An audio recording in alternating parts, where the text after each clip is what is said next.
y'all to know is that in doing my research about Cheryl, thank you.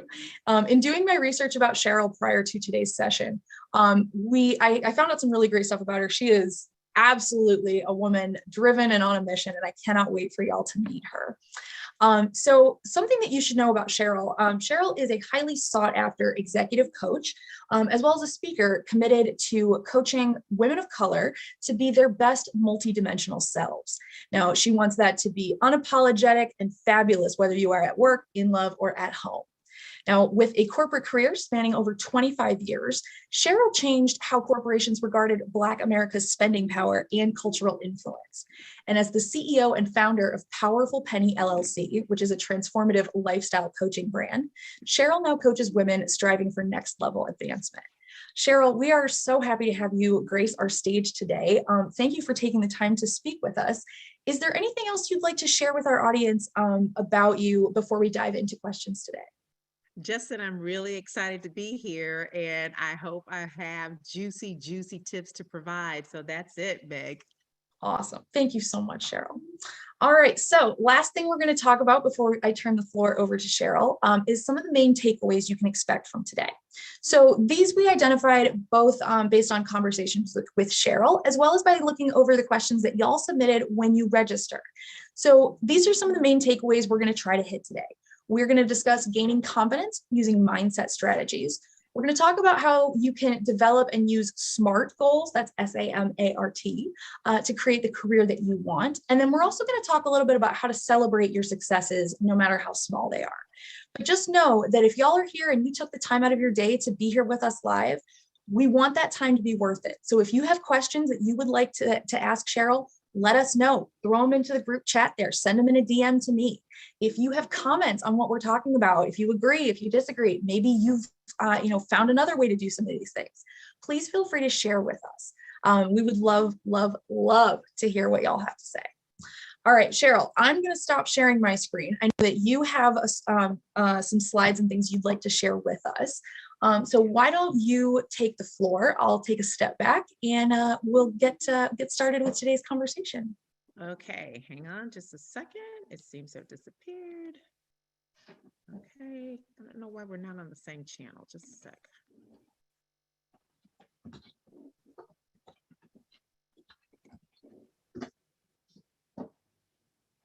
And while we're setting everything up here, thank you so much, y'all, for coming. We do have a pretty large turnout today. I'm really excited to see so many new names. So thank you all so much for joining us. All right, just a second. It is going. Oh, you're good, Cheryl. You're good. All right. Bear with me, y'all. This is all set up beforehand. It's like when you take your car to the mechanic and it doesn't do what it's supposed to do once you're there. Oh, so of course. On my screen, but I'm not seeing how to get back to you. So just a second.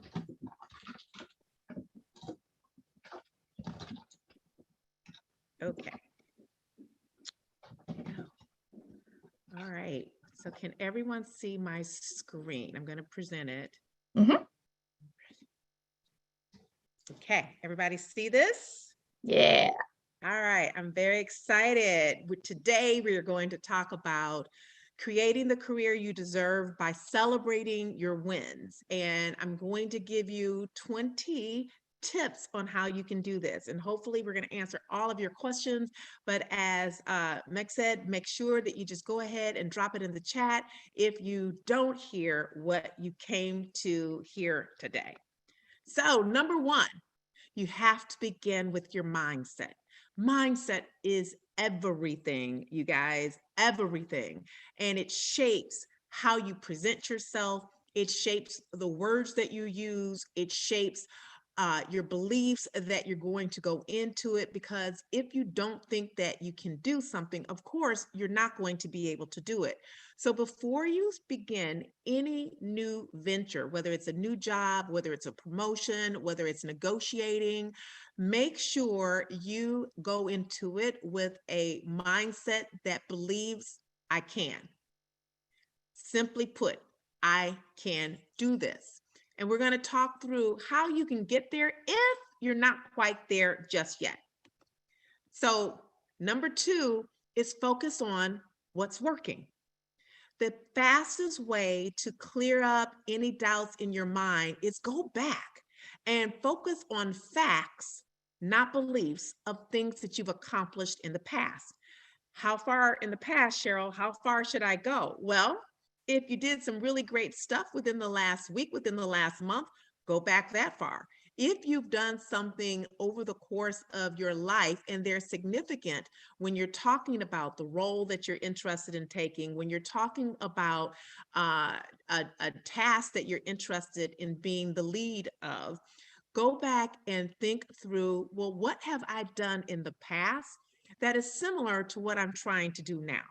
So remember when you went to kindergarten or first grade for the first time and you were scared witless, and then you made it all the way to sixth grade and you got bumped up to middle school, and then you made it through middle school, and then you went to high school and had to start all over again.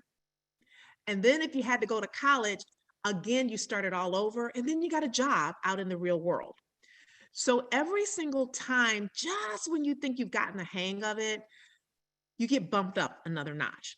That's the way you should be looking at your career. I know it's a little bit scary in the beginning, but hey, I got through kindergarten. I can get through this too, right? So what is working, and focus on that. Facts are things that have happened in our past. A fact cannot be something that is happening in the future. It has to have happened in the past. And so you know whether or not you graduated from high school, whether or not you graduated from college, whether or not you've ever gotten a positive performance evaluation, whether or not you've helped grow a particular goal at the office. You know these things. Those are facts. So focus on those facts. Make a list of them and celebrate them. Do a happy dance. I do a happy dance all the time over little bitty things, little bitty wins. I made my bed today. That's huge, y'all, because I don't make my bed every day, right? So when I do, I celebrate it, and that pumps me up. It pumps my brain up and moves me to the next accomplishment that I think I can achieve. Number 3, collect that evidence. Well, this is a part of number 2 with the mindset, right? But collect the evidence. What evidence do you have that you can use on your resume about the progress that you've made or the accomplishments that you got for your team? I raised sales by 20%. Well, what if I didn't raise sales by 20%? Or what if I don't know how many, sales I got? It's simple. I was talking to a guy. He worked at a AT&T store selling phones, and he was interested in going into corporate, but he said, but I don't know how to transfer my retail skills over to my corporate job. And I said, so you sell phones, right? Yes. All right. How many customers do you get in a day? 5? 10? He goes, we get about 10. And I said, and do you sell phones to all 10 of them? Some days I do, some days I don't. How about you take a Post-it note and put it next to you at your register.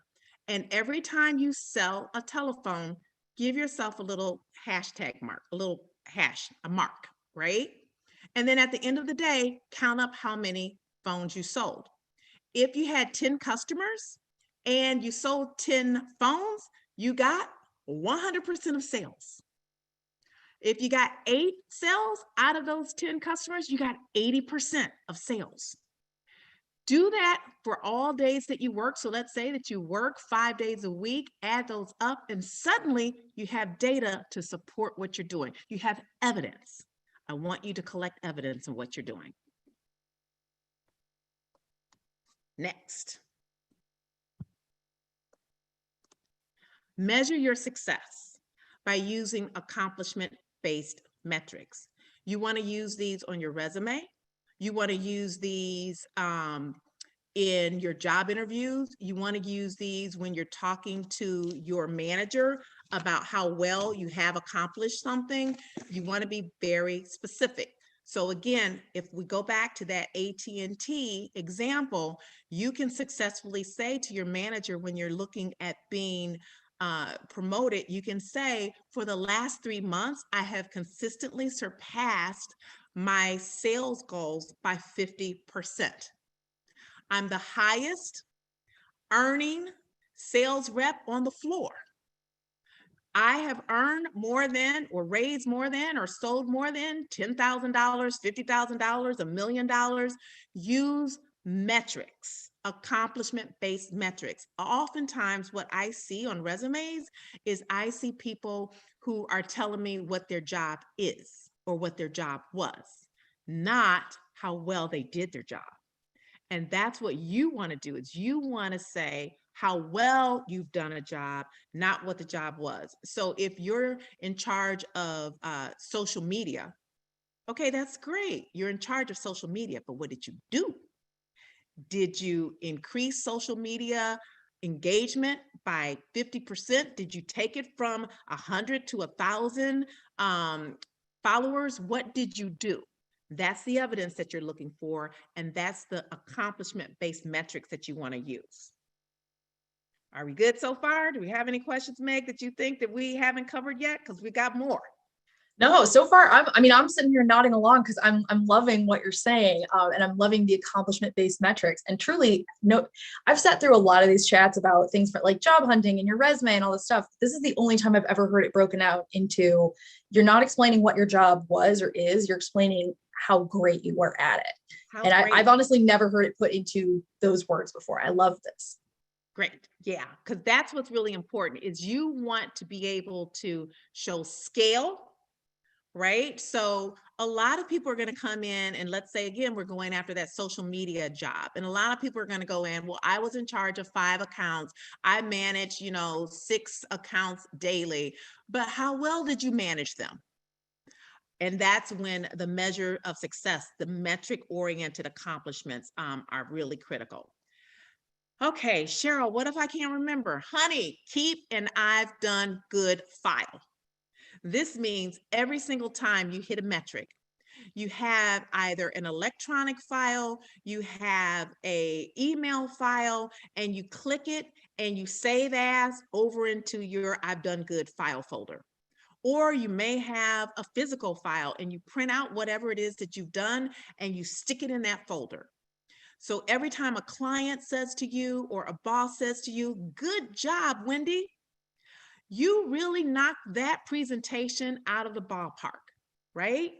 Then you want to say in your I've done good file folder, February 2nd, 2022, boss complimented me on how well I handled the presentation. You add all of those up, and then what you have when you're ready to go into an accomplishment-based metric is 50% of all of my, or 75%, or 80 or 90 or 100% of my presentations have been applauded by upper management. Keep an I've done good file, and you don't have to scratch your head every time you're wondering, well, what do I have worthy of talking about? Go back to that file. It's a gold mine, and it's yours. I want you to sprint toward feedback. A lot of people avoid it. They're afraid of it. I want you to sprint as fast as you can, as soon as you can, after you've done anything, and ask for feedback. So for example, I'm going to be asking you all feedback on how well I did today. I need to know whether or not I nailed it, I crushed it, or you bombed, Cheryl, and here's why. All of the information is going to be helpful to me. It's going to be helpful to you, because if I bombed, I want to know why I bombed. If you didn't knock it out of the ballpark, you want to know specifically why. And you want to ask the person who's giving you the feedback, what could I have done differently? What would you have liked to have seen? Ask for that information. Use it like a computer. Your mind is a computer. And I want you to calculate all of this feedback in your head and figure out how to do it better the next time. But the only way you're going to know that is by asking for the feedback. All right, y'all, this one's important. I want you to banish all naysayers to naysayers land. Now, you know who naysayers are. Some people may call them haters. Some people may call them family members. They're the people who tell you, oh, honey, but you can't. Yes, you can. If you believe you can, you can. It goes back to number one, where we talk about and we focus on mindset. But you want to surround yourself by positive people. You want to stay focused on people who believe that you can, or who can help you get to where you want to be if they think that there are gaps in your knowledge, if they think that there are skill gaps. You want to be sure that you find out what those are and work on them. And naysayers, if they're not going to help you, they're being harmful to you. Get them out of your life. Now, what if it's my dad? What if it's my mom? I can't get them out of my life. Yeah, but you don't necessarily have to share all of your dreams and aspirations with them. I want you to reprogram your inner chatter channel.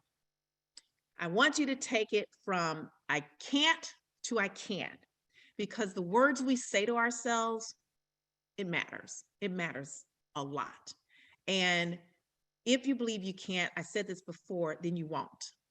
And sometimes what I found is we stop ourselves. We stop ourselves before anybody else has to stop us. The naysayers don't even have to come along and try to stop you, because you don't even put yourself out there because you're afraid that you can't do it. I want you to embrace the fear. I want you to lean into the fear, because what's going to happen is if you don't, you're going to live your life and you're going to wake up regretting that you didn't do what you thought you couldn't do, but didn't realize that you could. So reprogram your inner chatter. I've got two people in my head that stay on the left side of my brain and on the right side of my brain, and they act as gatekeepers, and they filter out any negative thoughts that I might want them coming in. One, her name is Roz, and she's a television character from an old show called Night Court. And she was a bailiff in Night Court. You remember her, Meg? She was a bailiff. Yes. Big. I watched Night Court with my grandmother. It was the best. Yeah, she was big and bulky, and she didn't let anybody get into Night Court who didn't belong there. Roz is right here, and she keeps any negative thoughts that shouldn't be in my head, she keeps them out. No, no, no, no, no, no. You're not bringing that negativity up in here. Go on, get out of here with that thought. And if Roz can't do it, then I've got Tyler Perry's Medea, and she's holding a gun. And she says, say one more time that you can't do something, and I have to shoot you. Not promoting violence, but I'm just saying it works for me because it acts as a disconnect from the negative thought. It makes me laugh. It makes me reprogram, reframe what I want to think about myself. You can do that. Number 8, address what hasn't worked yet. Right? So just because something hasn't worked out yet doesn't mean that it's never going to work out. Just because something has had you on the struggle bus doesn't mean you need to stay on that bus forever. We don't want you riding the struggle bus. So address what hasn't worked. Well, I can't get this job because I don't have enough experience. How can you get that experience? Do you need a certificate? Coursera.com or Coursera.org offers all of these certificates that you can get for like $50 after you go through a 4-week program. So find out from the feedback that you've received what hasn't been working, and how do you narrow that knowledge gap so that you feel more confident, mindset, so that you feel more confident in addressing what you need to address to get off of the struggle bus in that area. I hate Excel. Hate it. We usually hate things because we don't understand them. We usually hate things because we don't know how to do them. I don't know how to use Excel. So every time I go in and I see those little numbers and the little formula F sign, it freaks me out.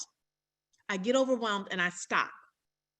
All I need to do is take a class on Excel. So address what hasn't worked for you yet, what has you on the struggle bus, and then I want you to fix it. I want you to figure it out, which is number 9. You don't know what your salary requirements are? Figure it out. There are too many platforms out there that will help you determine, based on where you live, the job you want, the experience that you have, what the salary range is that you should be asking for. You have to figure stuff out. And I know it's scary. I know it's hard, but you can figure it out. There's a book called Everything is Figure Outable.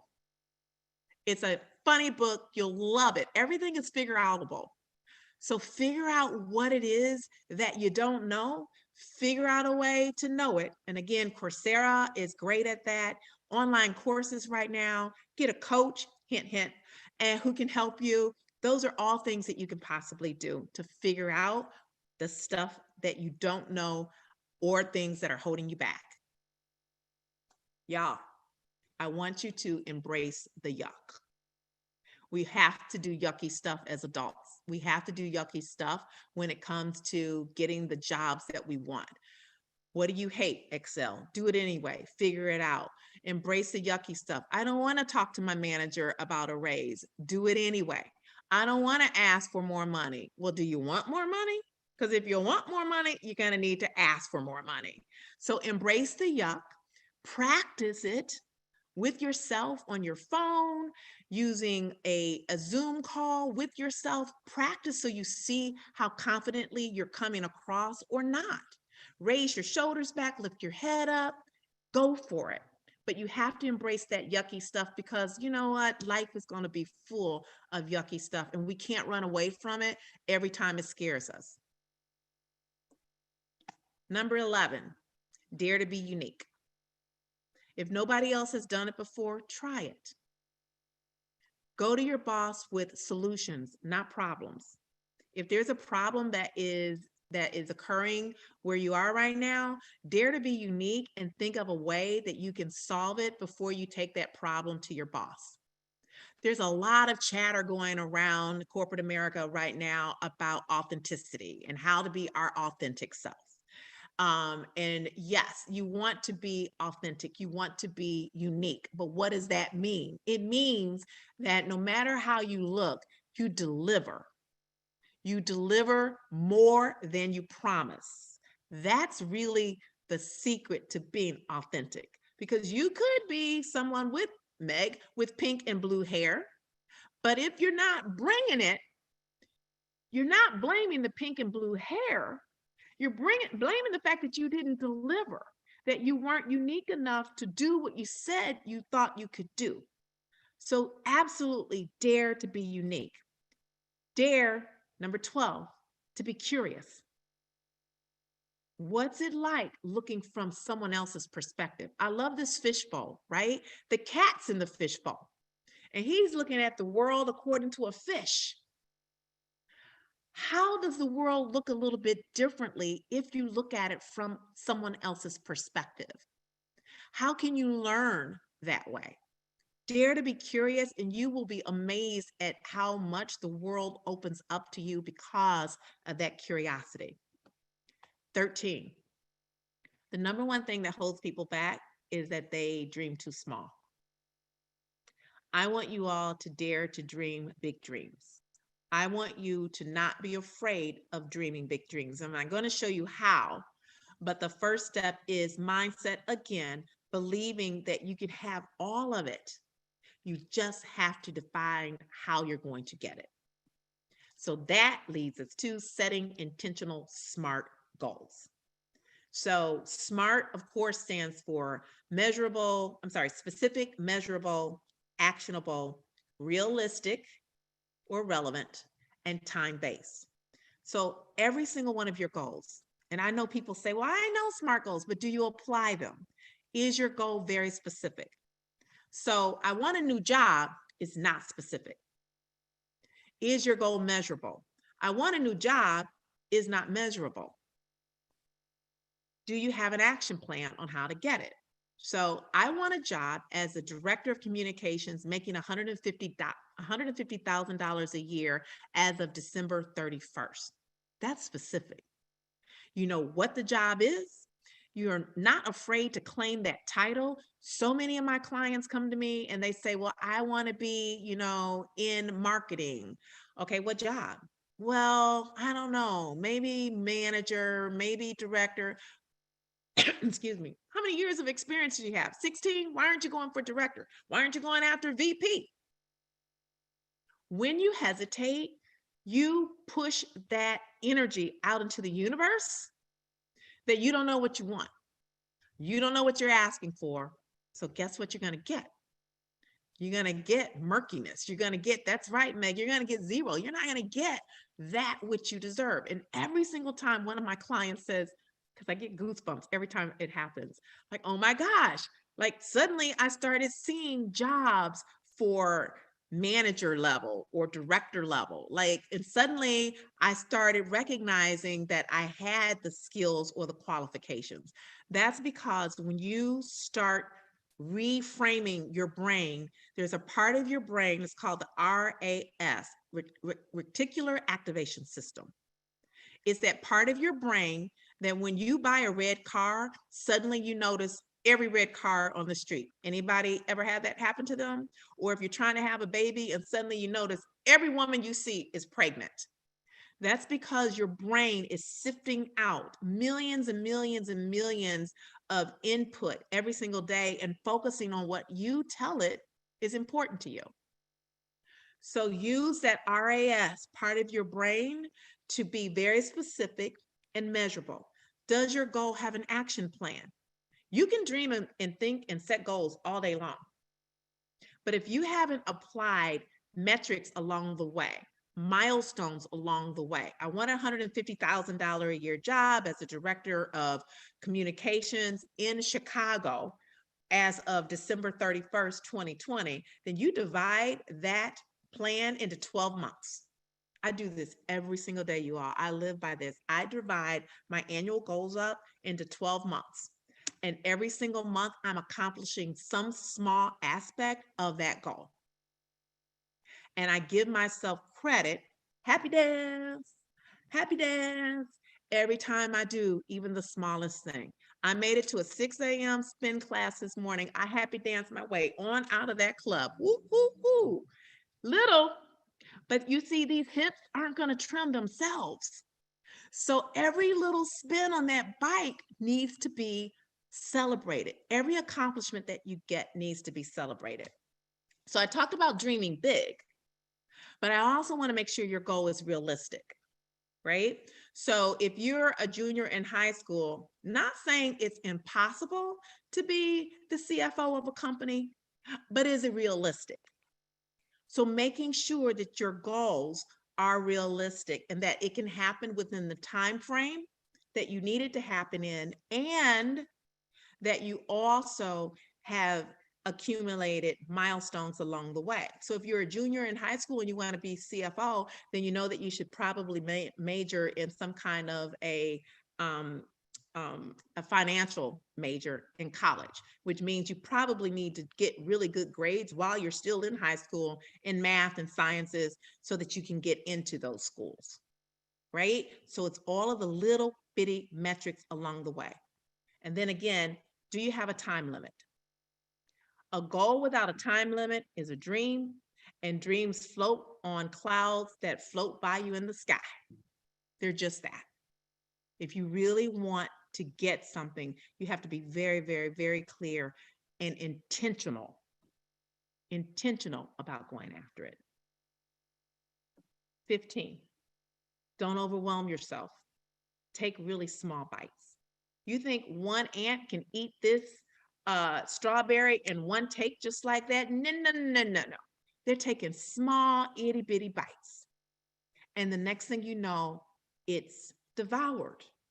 I believe in eating pink elephants. Pink elephants are big, audacious goals that you have to lean into in order to accomplish, and you have to ask for help. Don't think that you can do all of this by yourself. The fact that you guys are here today tells me that you really are interested in getting the kind of career that you desire and deserve. And it tells me that you're willing to take small bites. Your being here today is a small bite. Celebrate the fact that you showed up today, because I know you had other things to do. So thank you. Oh, thank you for showing up.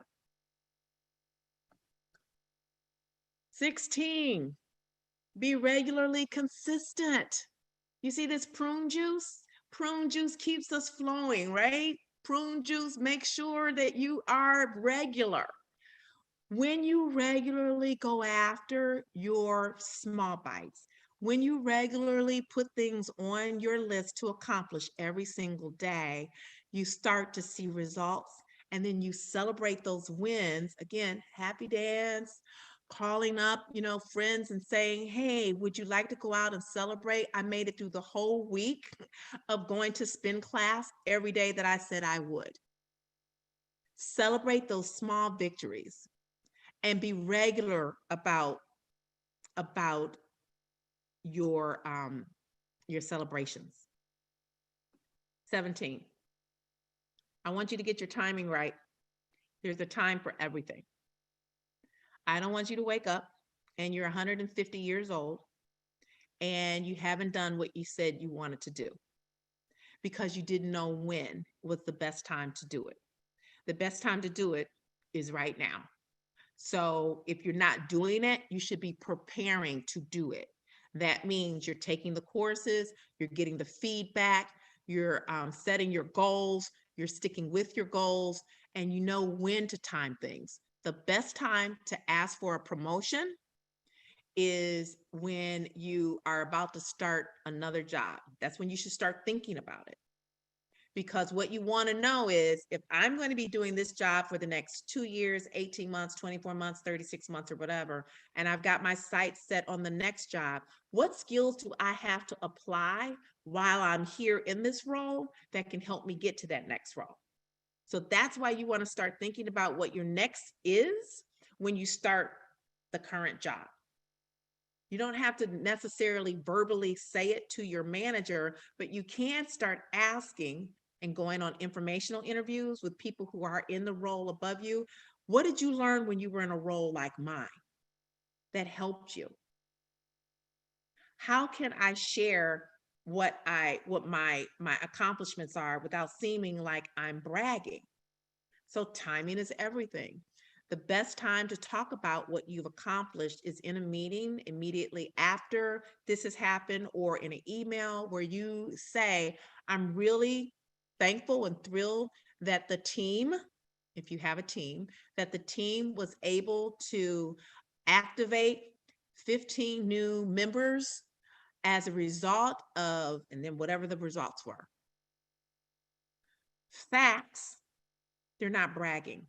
If you speak of them in the metric-oriented way that we've talked about, that's not bragging. That's just saying what's happened, and say it in a way where you're showing gratitude. Say it in a way that you're being appreciative of all of the people who helped you.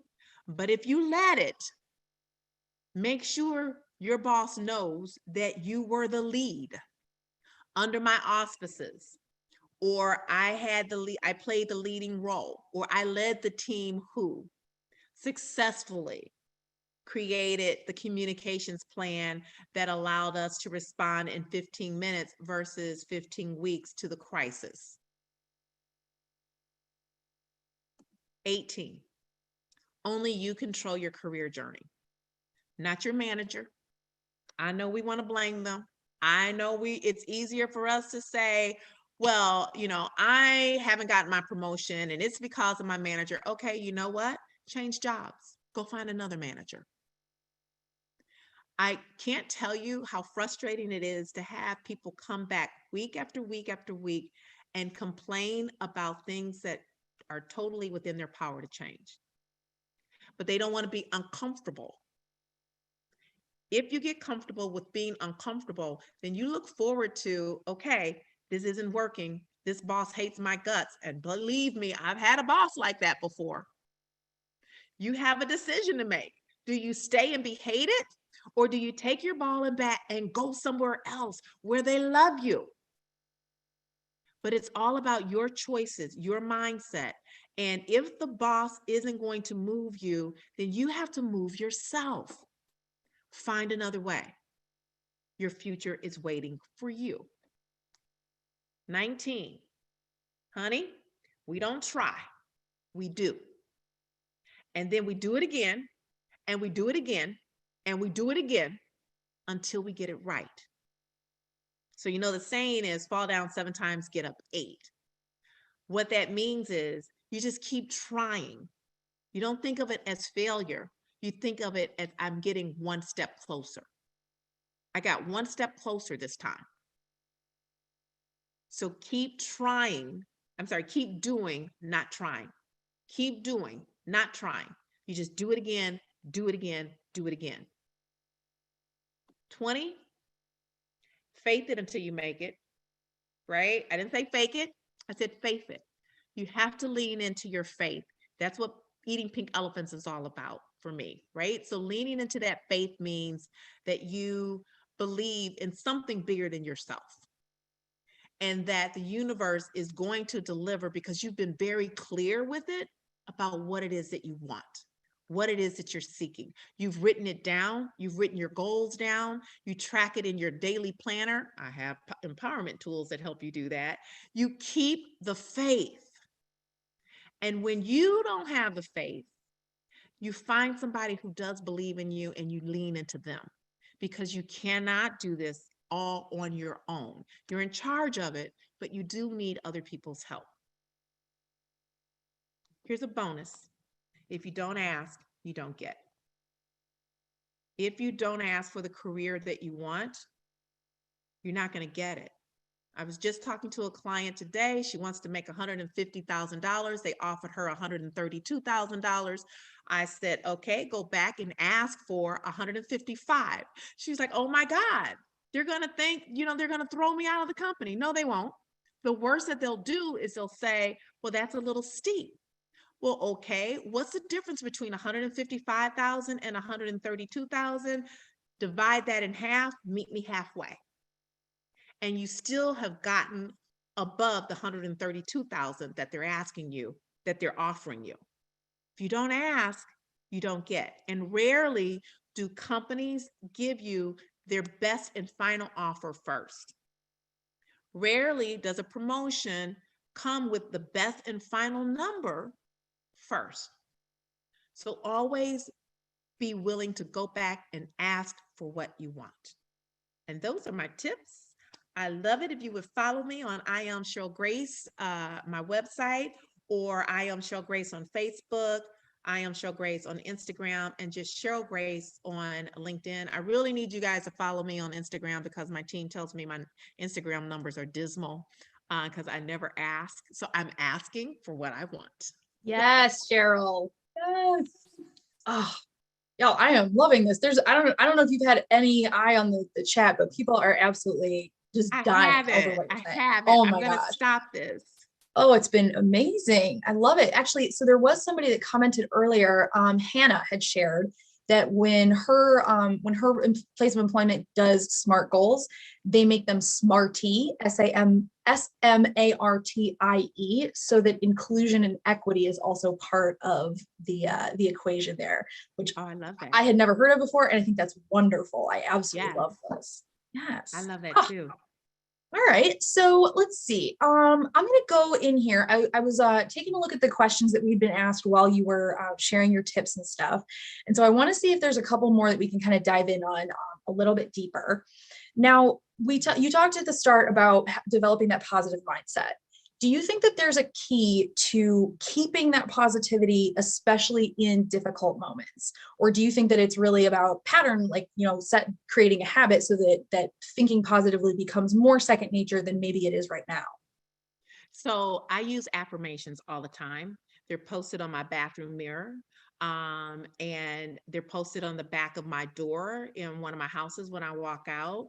They're posted right there. So I see them, I take a moment and I repeat them out loud. So it's all about the shifting of mindset. Sometimes also you have to step back. I had a boss tell me this once when he was giving me a not so great review. And he said, if you just step back and take the emotion out of it, take your emotion out of it and look at this objectively, I think you'll see what I'm saying. And he was right. So allow yourself time to kind of calm down and see it again, that cat in the fishbowl from a different perspective, and reframe your mindset. Well, I like that. I very much like that. And you're right. It it is really difficult. I mean, one of the things you talked about was sprinting towards feedback, and it can be really hard to take that feedback, especially in the moment, if you thought that everything was fine, or if you kind of expect the feedback to be different and then it surprises you.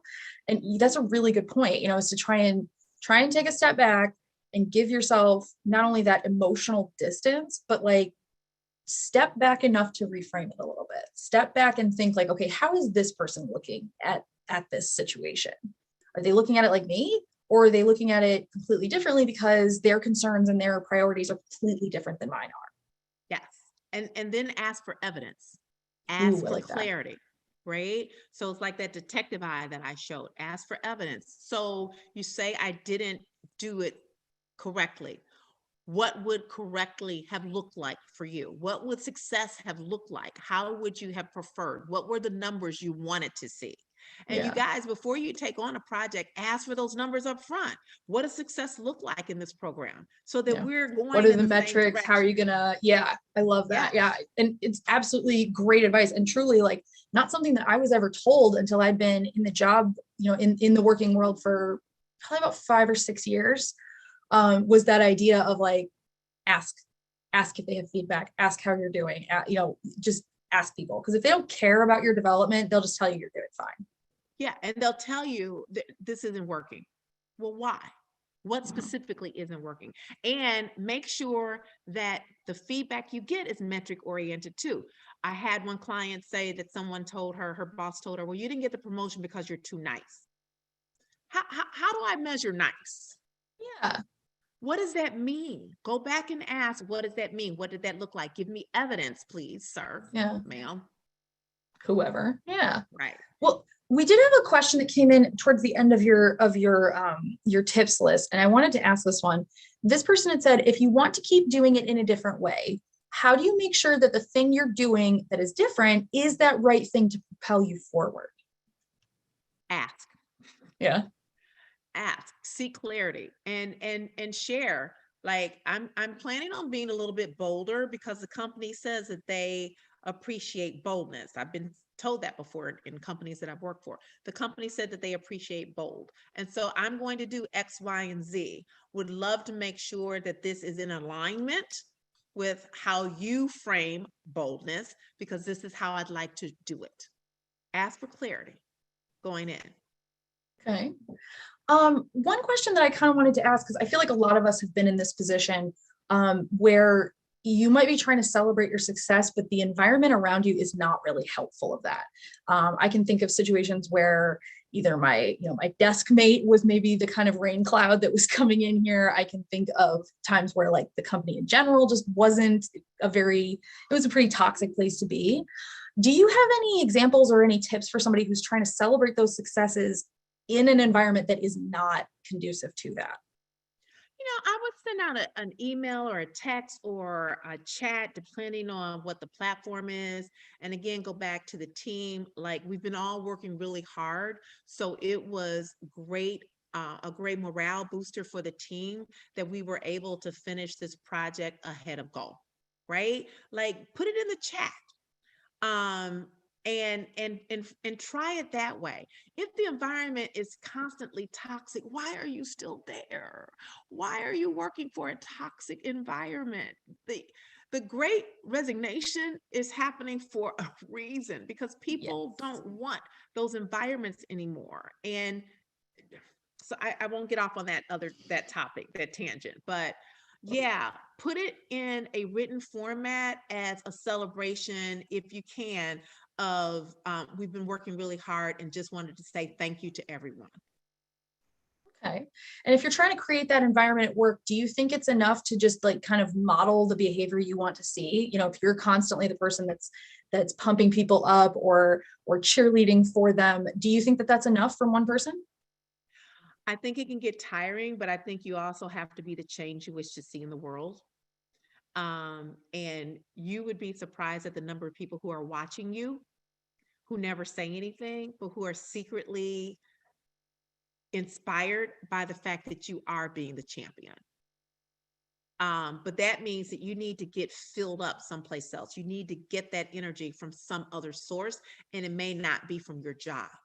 right? Yeah. And so finding what those outside sources of energy may be until you can get yourself out of that toxic environment. Yeah, and that is a really good point. We talk a lot about, in these various chats about like, going out and finding the place that fits you better, or if you're in this situation. And I think it is always good to touch on and remind people of the fact that, we're not stupid, right? We're not sitting here assuming that people can live on water and sunshine. There are real, concerns that people have. There are plenty of people who are not resourced enough to be able to just quit their jobs. So it's important to note that, but I think I love what you've been saying, because there are ways to employ this, whether you are okay, like whether you can leave your job currently or you can't. And I like the idea of not only kind of trying to identify what's around you and what kind of elements you don't really want to have in that environment that you marinate in at work for 8 to 10 hours a day. 8 to 10 hours every day. Yeah, but it's That's good a and it's lot. important to know. Yeah, because Yeah. you might be able to find some place that's, not really terribly different, but things are different enough that you can work there and it'll be great for you. Yes. And so I think that's a very important thing to touch on. All right, let's talk a little bit about how this kind of interacts with imposter syndrome. That's been a really big topic the last couple of years. We even had people in the chat saying that this is something they struggle with. And a lot of people, I feel like, because, like, at least for me, I have a hard time celebrating my accomplishments because I kind of always think I could have done better. So when it comes to things like that, and you are, you know that you did a good job, but you still think that you're falling shy of like maybe your personal abilities, what do you recommend there? Is is kind of celebrating those wins, is that keeping you going? Or do you think there's a point where maybe celebrating wins allows you to lower your expectations? So you should never lower your expectations, but I will say in general, I have always been harder on myself than other people, even my managers have been on me. And I had a boss once say to me during a performance evaluation, he's like, we don't even really need to have this discussion because you're harder on yourself and you've recognized any mistakes that you made and came in with solutions on how to fix them before I even need to say anything. So sometimes we are harder on ourselves. The expectation is that, I can do better because everyone else seems to be doing better. So again, it means defining what better is. And maybe you don't elevate your changes by jumping from 10 to 100, but maybe you go in stages and allow yourself the grace that it takes to get you to that next level. And that's why I say celebrating those small accomplishments are so important, because yeah, I did that and I feel really great about doing it. Now I'm ready to take it to the next level. So case in point, when I started out, I started in working for a nonprofit organization, and because I wanted to see, would I be great at public relations? And I did a bang up job there in the suburbs. My first job was for the Girl Scouts in the suburbs. Okay, well, if I can do this in the suburbs, I'm ready for the big city now. So my next job was in Chicago, right? So again, you take it in baby steps. Take those baby bites so you don't get overwhelmed of jumping from 0 to 100 in, 6 days flat. Yeah, no, I like that. I'm thinking back to times that I've, completed projects or, finished something, and my lovely combination of bipolar and ADHD means I do not start something until the absolute last possible moment to start it. And then everything has to run perfectly and like clockwork so that I can get it turned in on time. And every time I do something like that, I feel like I would have the 2 seconds after it gets turned in are like glorious euphoria. And then the rest of it sets in. It's like, but you could have started like 2 days earlier on this. You could have done blah, blah, blah. And for me, what worked well was to, have those thoughts, have those like, oh gosh, I could have done this differently. But then I wrote them down. I would jot down like, in as short of bullet points as I could make, like start 3 days earlier, go, research here, whatever. And then the next time I had to do a project, I would pull one thing off that list. And was it always start 3 days earlier? No, it was not. However, there were smaller things that I like was able to kind of take small bites on and allow myself to be who I am. You know, I am the last minute person. I really wish I wasn't, but that's what it is. So what can I do to work with that skill and know that like, if I'm under the gun, I can get things done, but how do I make that work for me better? I really, I like what you're saying. Yeah. Procrastination is a form of imposter syndrome. Oh yes, 100%. Because if you don't start it, then you don't have the opportunity to screw it up. Right. You don't have the opportunity to screw it up, but you also don't have the opportunity to do your best. Yeah. And therefore, it is a repeating cycle. I could have done better had I started sooner, but I didn't because, you know, really at the back of my mind, at the core of my belief, I don't really think I'm good at this. Yeah. So I'm going to It's tricky too.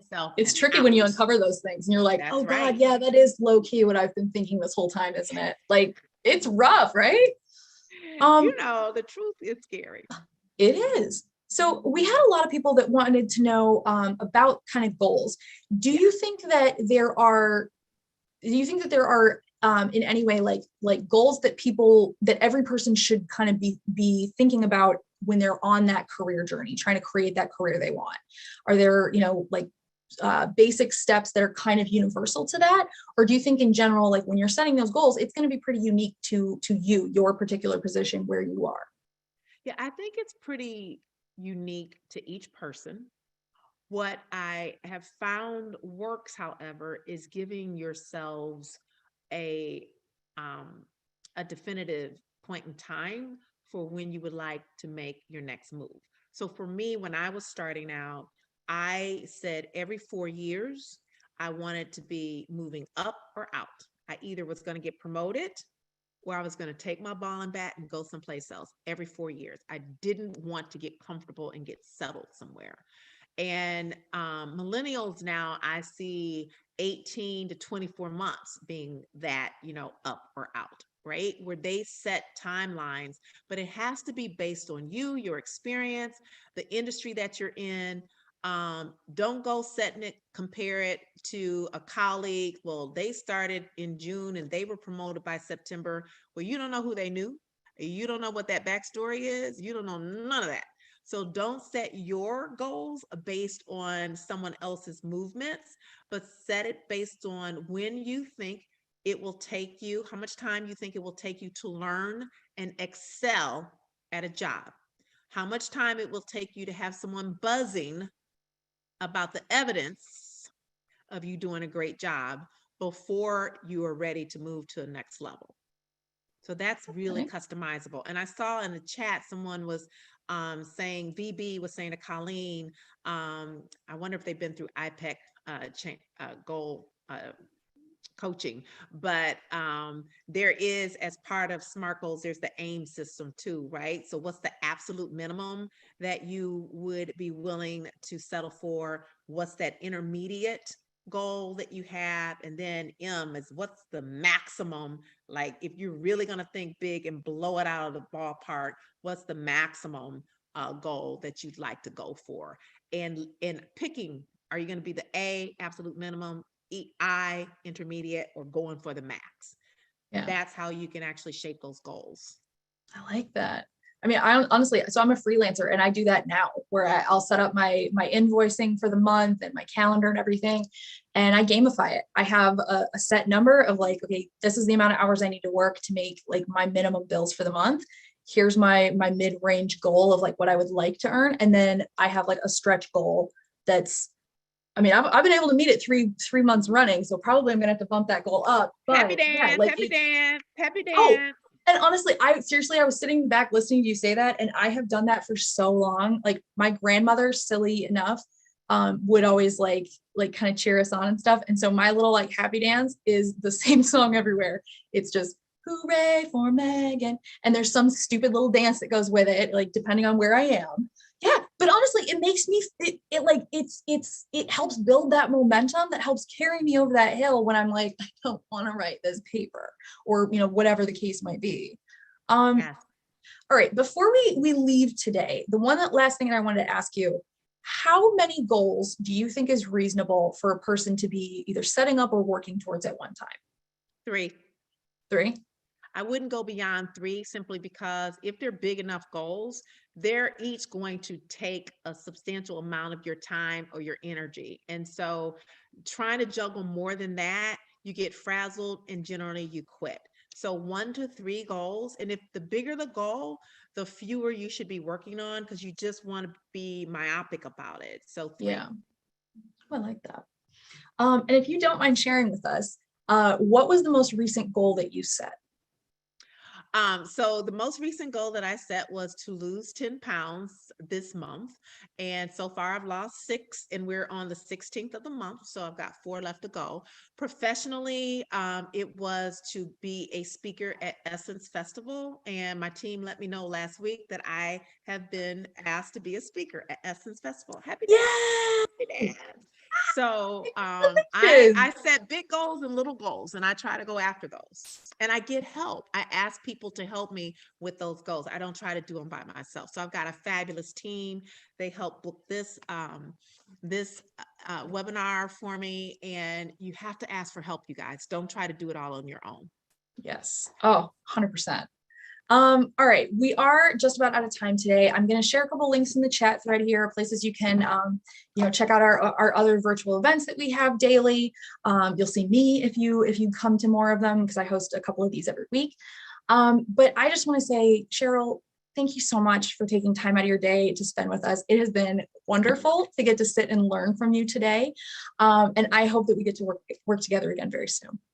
Thank you. I'm also going to put in the chat Cheryl's shop of fabulosity.com is where you can go. Oops, I misspelled that. That's not going to help you.